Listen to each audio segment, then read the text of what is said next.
Welcome to How You Livin', a transformative podcast featuring best-selling author, inspirational speaker, and minister, Dr. Rick Rigsby. And now, Dr. Rick.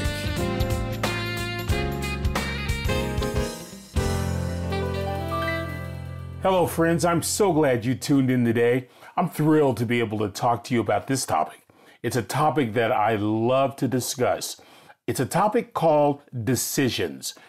Why it's so important to make a decision, and really to unpack this for a moment and discover perhaps reasons why we don't tend to make decisions that can really be counterproductive. Do you know that one decision can change the lives of many people that you'll never ever meet?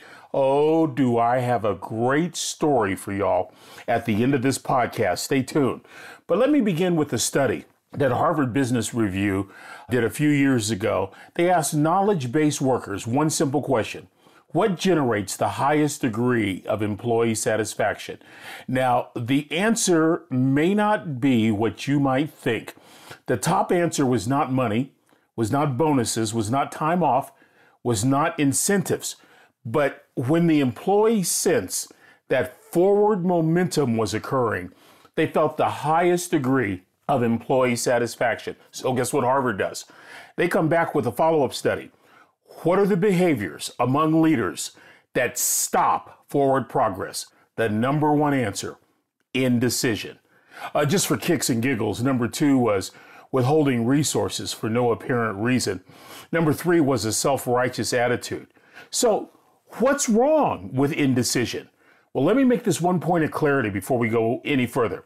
We ought follow a process of due diligence. We ought investigate all the pros and cons when it comes to making a decision. However, needlessly delaying decisions for long periods of time, that's not organizationally healthy. That's not personally productive. And it sends the wrong message to all involved. Psychology Today, a few years ago, had a great story where they talked about the only bad decision is indecision. Why? Because indecision leads to a lack of action. Make a decision, friends. You can always adjust on the fly. I remember in my role as life skills coach at Texas A&M, we started every football game with a game plan, a set of decisions. Sometimes we would make it through the first quarter. Many times we wouldn't. You adjust. You have to look at the current situation and you have to adapt and adjust and you have to overcome. But make a decision. In other words, encourage activity. See, indecision gets us stuck, I think, in a cycle of procrastination. Now, all of a sudden, our chief concerns are worry and fear.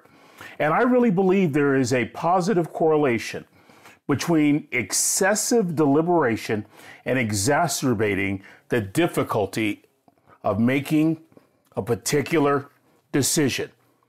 Contrast that with the power of making a simple decision. You're encouraging forward progress. You're creating opportunities. You're encouraging collaboration. You're setting expectations. You're encouraging forward momentum and proactive actions. Great leaders lead with the information they have. Seldom will you have the information you need. Let me say that again. Great leaders typically lead with the information that they have.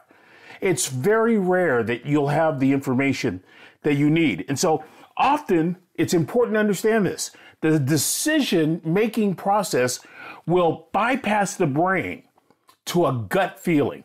Have you ever made a decision based on a hunch? Sure, based on a gut feeling.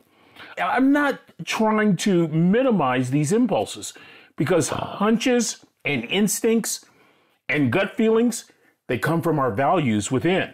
There's something that says this is the right thing to do. We can't identify it. We can't codify it or define it. We just know that we know that we know. Friends, that's transformation. And transformation always begins within. Here's a classic example. I used to teach this class called The Rhetoric of the Civil Rights Movement on the college level. And I'll never forget, in 1963, Martin Luther King Jr.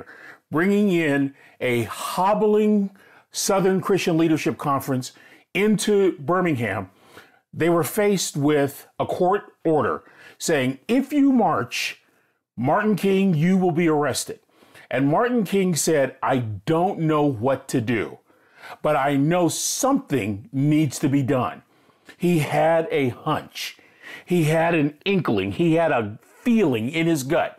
He decides to march. Friends, listen, history reveals it was one of the greatest decisions that a debutant of the civil rights movement ever made. While he's in jail, the more militant factions of the civil rights movement get children involved.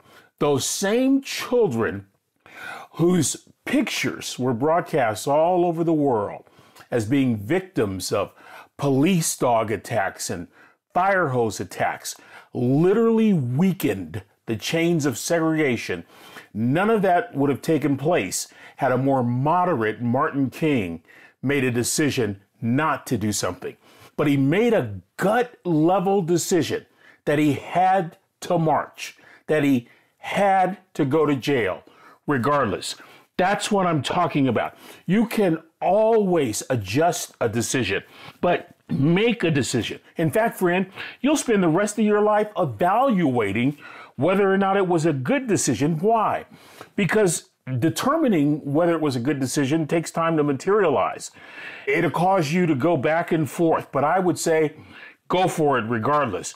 Because during the time of evaluation, there's lots of second guessing, which leads to unhealthy emotions like doubt and regret. Have you ever experienced that? Have you ever made a decision but didn't see the results materialize in the time frame that you chose? And the immediate default is to go, man, I shouldn't have made that decision. I don't know what I was thinking. Here's a golden rule that I try to follow, friends. When decisions don't materialize as fast as you'd hope, do not lose heart. Our tendency is to default to the worst case scenario. And then guess what happens? We begin to verbalize sentiments such as, why did I do that? What was I thinking? I knew this wouldn't work. Well, no, you didn't. You didn't know those things, but now all you're doing is creating a negative space and even more drama for you to work through. Those negative emotions represent space that could be filled with positive activity. And think about it. That's not the language of greatness. I wonder why I did that. I should have never done that. That's not the language of hopefulness. So we need to shift from, I knew this wouldn't work, I knew I should have done something different, to, I believe I made the right decision. I'm going to give it more time. I may have to adjust, but for now, I'm going to choose patience over panic. Oh, come on. Patience over panic. My best decisions, friends, listen to me carefully. Please listen. My best decisions have been based on the following framework. Decisions based on values, convictions, and principles. Second, decisions based on the best interest of the most people that I can possibly get involved. And third, decisions that hold potential to make the world better. Freeing yourself to make decisions based on your convictions, based on the best interest of most people, based on the potential that you're going to make your community better. Freeing yourself to make these decisions will encourage you to dream, and dreaming is important, should never be limited or confined. And so when you cease to dream, according to Malcolm Forbes, you cease to live. So you want to do anything you can to encourage forward progress. And a dream is great forward progress. Here's what I'm saying. When you make a decision based on your principles, based on your values, based on your convictions, when you make a decision that's in the best interest of as many people as possible, when you make a decision that holds the potential to make people better, to make your community better, to make the world better, you are making a decision that is seismic, that's going to make an impact. Whether you have to adjust it or not, It's going to be huge. Let me give you an example.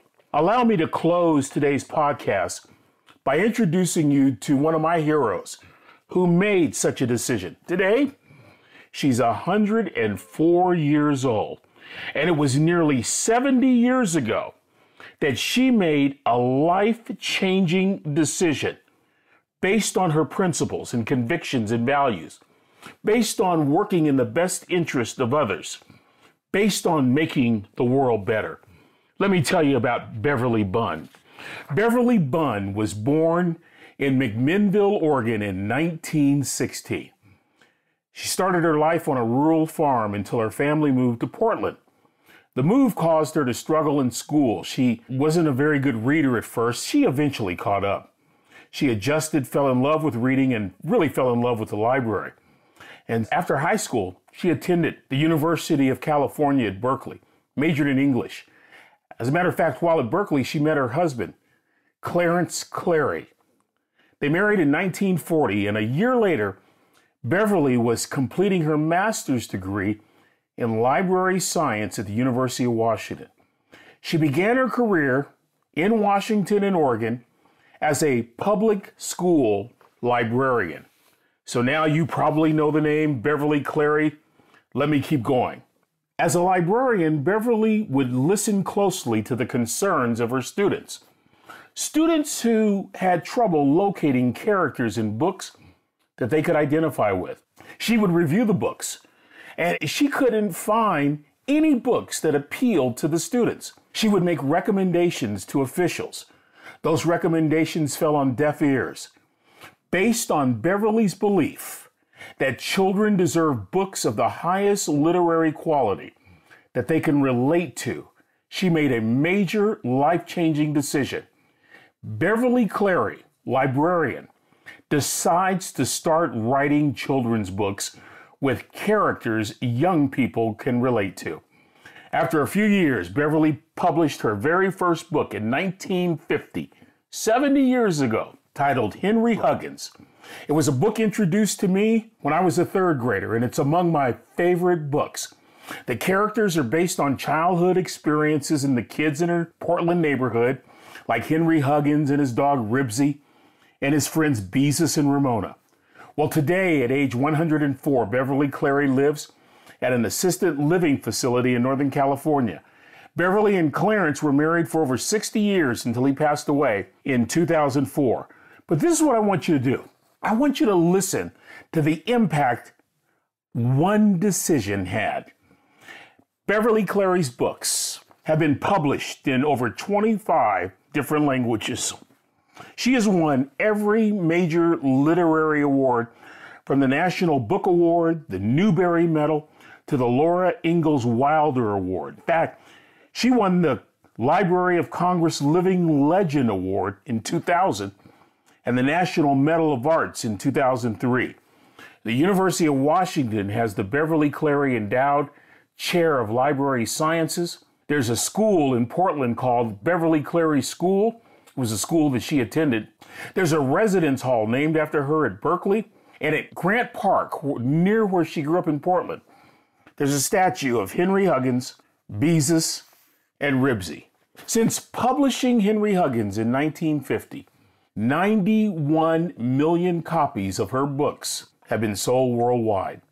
Friends, all of this based on a decision to offer literary quality to children.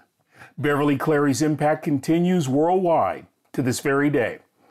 My favorite annual event, speaking personally, is when I read to the students at Brazos Christian School's library in Bryan College Station, Texas. I read in that library that is named after my first wife. It's the Trina Rigsby Memorial Library, where my first wife, before she passed, was librarian. My choice of book to read every single spring, Henry Huggins. My older son and his wife presented me with a Christmas gift a couple of years ago. Henry Huggins, third printing, 1952, based on a decision to enhance the quality of literature for children, to make the world better. Beverly Cleary simply and unwittingly change the world with one decision. Friends, what's your next decision? Please don't approach that decision with negativity. Well, I have to. Well, I got to. No, you get to. You get to make a decision based on values and convictions and principles. You get to make a decision based on what's in the best interest of most people involved. You get to make a decision that holds the potential to make the world better. So imagine adventurously, hope miraculously, and decide courageously, and make that decision. Oh, baby, I'm so fired up. Friends, until we meet again, this is Dr. Rick, asking the most important question I can ask you today. How you living? Are you ready to make an impact in your world right now? Do you want to stop existing and start living your best life right now? Dr. Rick wants to give you the first chapter of his best-selling book, Lessons from a Third Grade Dropout, absolutely free. Just go to www.rickrigsby.com/free gift to get the print or audiobook right now. This is the podcastfactory.com.